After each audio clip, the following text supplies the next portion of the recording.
Yebo. Hayi injalo ayijiki. Injalo ayijiki. Are we ready to also engage in the topic yezinto ezigqitshiwe emagcekeni? Right.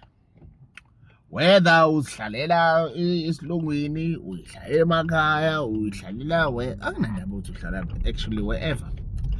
But masokhuluma ngento ebhekene ngohlanga lwesihlabathi. Right?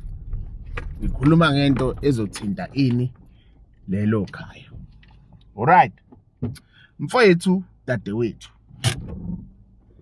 Into ethinta ikhaya uhlanga lesihlabathi yini siyaziyo ngamanzi.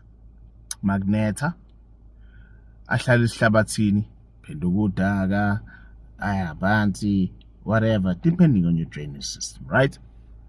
Okay. Ake sikhulume ngalezi zinto lezi ezithathwayo ebese ziyagqitshwa kulesi sihlabathi noma zigqitshwe esibayeni esangweni la kuhamba khona wonke umuntu ebese zigqitshwe wherever. Sazongena emathuneni, don't worry, sazongena lapho si-dissect, sihlahlube, singene phakathi. Yaliwa manje angithi mina ngiyayithanda ke impi ngoba mina ngizokushaya ngomsebenzi. Chomele ngokusebenza, chomele bese njike ngiyayenza. It is what it is. Zibuza umbuzo mfethu. Where did this practice of ukubethela come about? Why is it kunomelaphi othize ongavumelekile ukuthi abethele? There's a specific type of a healer engenali igunya lokuthi libethele. Why?